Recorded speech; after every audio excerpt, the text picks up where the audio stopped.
फिर इसके बाद नेक्स्ट स्टेप हुआ 1993 का ब्लास्ट। उसमें दाऊद का कैसे इन्वॉल्वमेंट था?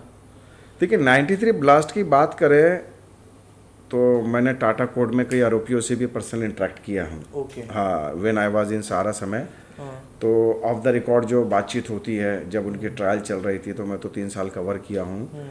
तो मेरे सोर्सेस का और जो लोगों से मेरी बात हुई ना, तो उनका ये कहना है कि दाऊद का इन्वॉल्वमेंट इसमें बहुत कम था।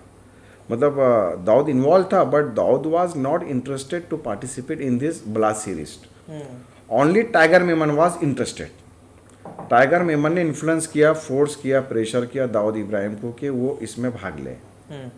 अब टाइगर मेमन का उसमें इंटरेस्ट ये था कि जो टाइगर मेमन माहिम से बिलोंग करता है, और जो आपने देखा होगा मच्छीमार एरिया के सामने एक बहुत बड़ी ज़मीन है जहाँ पे बखारे कहते हैं जिसे लकड़ी बेची जाती है।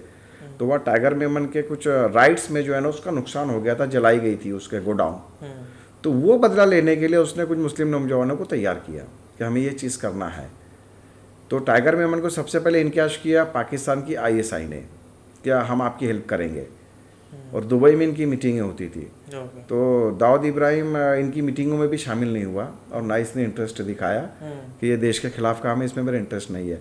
फिर उसे दबाव और प्रेशर लाया गया, देन ही इन्वॉल्व।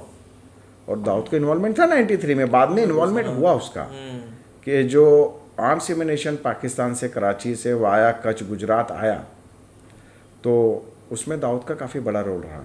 कस्टम्स अधिकारियों को सेट करना, वहाँ के कैसे इसको प्लांटेशन करना, समथिंग लाइक दैट को। डेफिनेटली 93 में टाइगर मेमन दाऊद की भूमिका अहम रही है। बाद में हुई है दाऊद की भूमिका, शुरू में उसका इंटरेस्ट कुछ लोग बोलते हैं उसको मालूम नहीं था ब्लास्ट मतलब बॉम्ब है, कि उसको लगा सिर्फ दंगे होने वाले हैं। तो वो सच है कि झूठ बात है?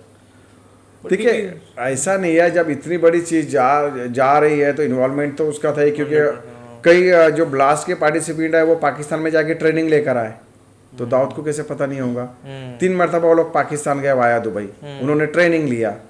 और जब जहाज से हथियार माल जा रहा है तो उसे कैसे पता नहीं होगा? सही बात है। एक बात है, तो ये कोर्ट में तो चार्जशीट तो हज़ारों पेज की चार्जशीट है। इसमें एक एक आरोपियों का बयान है कि कहाँ का उनका रोल रहा है, कहाँ वो गए, आईएसआई ने कैसे उनको ट्रेनिंग दी, कैसे उनको तैयार किया है। तो ये कहना कि दाऊद को पता नहीं था, ये बेवकूफ़ वाली बात है। वो सब मिला हुए थे वो लोग, उनको सबको पता था कि ये उन्हें करना है।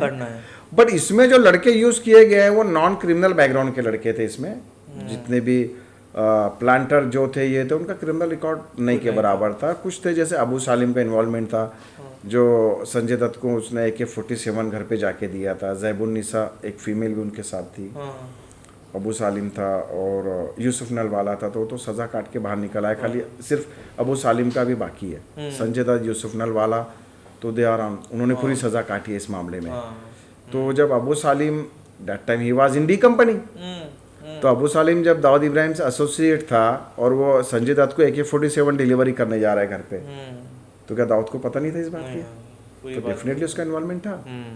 जी ठीक है। तो ये होने के बाद फिर शिवसेना की गवर्नमेंट फॉर्म हुई बॉम्बे में 94 में, 94 या 97 समथिंग। हाँ, ओके।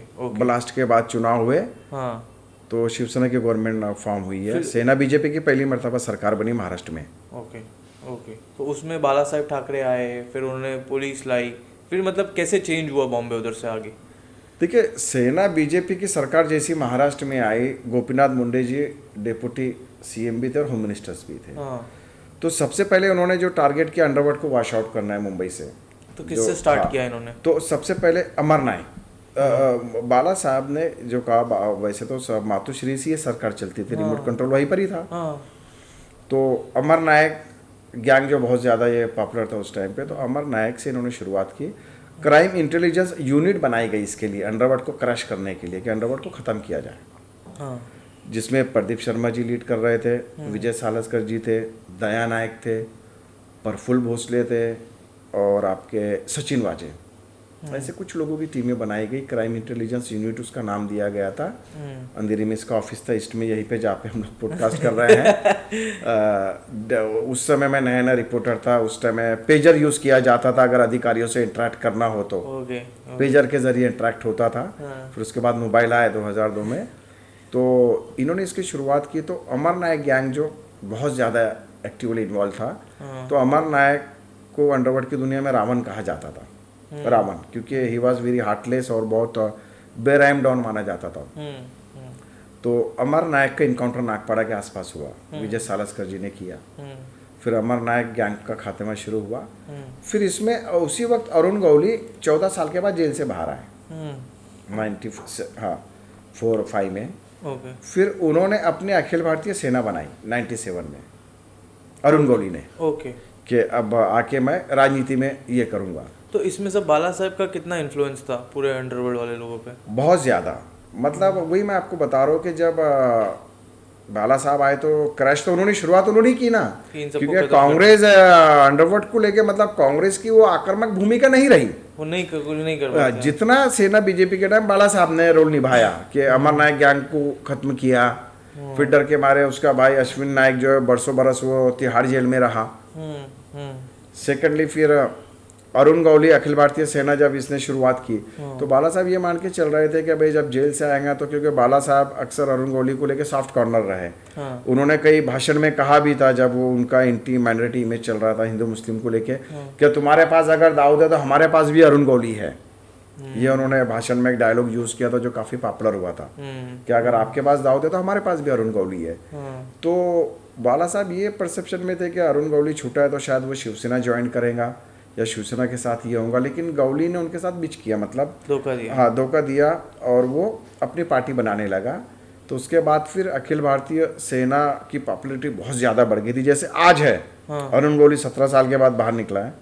तो कमला का जाम सांडेकर हत्याकांड मामले में तो आज आप देखिए सोशल मीडिया पे कितना ट्रेंड हो रहा है, कितने फोटोज आ रहे हैं, कितने वीडियोज आ रहे हैं। तो वही दौर इनका था जब वो 14 साल के बाद 94 में बाहर आया था अरुण गौली, 95 में समथिंग।